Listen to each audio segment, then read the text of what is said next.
আর যথার্থ আধ্যাত্মিক জ্ঞান কেবল পরমাত্মাই নিজে বলতে পারেন। নিজের দ্বারা রচনা করা সৃষ্টিকে উনি নিজেই বলার যোগ্য। অন্যরা, তা সে কোনো ঋষি হোক, মহাঋষি হোক বা দেবতা হোক, ওনারা তো কেবল কলাকৌশলবাজি করেই সন্তুষ্ট থাকেন। যেমন সায়েন্টিস্টরা রয়েছেন, এনারা পূর্বে দেব আত্মা ছিলেন, সেই শরীর অলরেডি ভোগ করে এখন মনুষ্য শরীরে এসে গেছেন। এইসব ট্রাই এখন এনারা যে করছেন, এই ধরনের কেবল কলাকৌশলবাজি লাগাতে থেকে যান। পরমাত্মার বিধানকে এনারা কিছুতেই জানতে পারেন না। ঠিক একই প্রকারে যে ঋষি মহাঋষিরা সাধনা করেছিলেন, অভ্যাস করেছিলেন, মেডিটেশন করেছিলেন, হঠযোগ করেছিলেন, ওনাদের যা কিছু উপলব্ধি হয়েছিল, যেমন আজকাল সায়েন্টিস্টরা খোঁজ করছেন, সেরকম ঋষিরাও খোঁজ করেছিলেন। তো ওনারাও বললেন মাথা খুঁড়ে, শেষ পর্যন্ত কিছুই হাতে এলো না। অন্তিমে উৎপটাং ব্যাখ্যা বানিয়ে দিয়ে সর্বমানব সমুদায়কে সন্তুষ্ট করে দিল।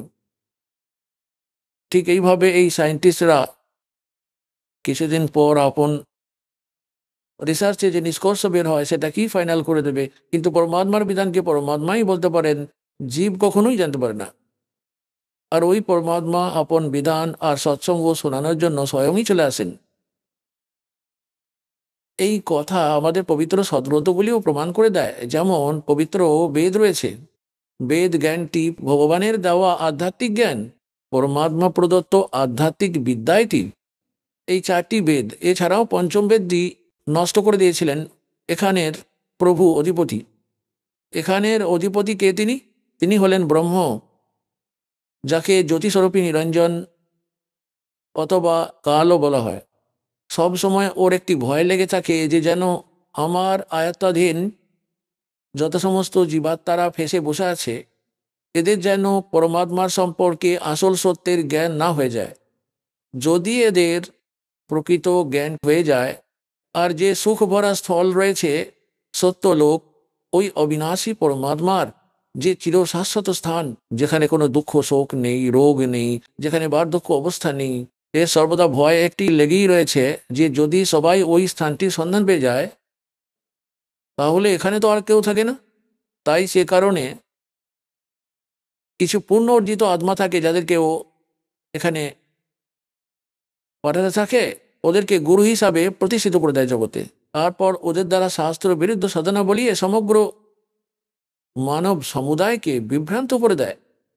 আর ওই বিভ্রান্তি দূর করার জন্য পরমাত্মা আসেন।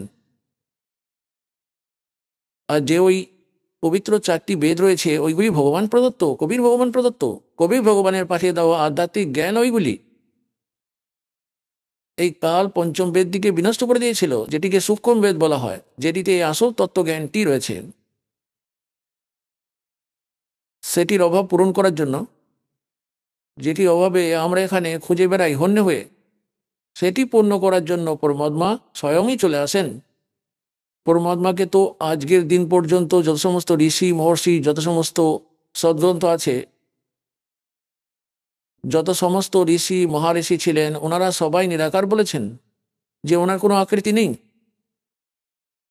আর যত সমস্ত ধর্মগ্রন্থ আছে তাতে তো পরমাত্মাকে সাকার বলা হয়েছে, নর আকার বলা হয়েছে, সশরীর বলা হয়েছে, তার নাম কবির বলা হয়েছে।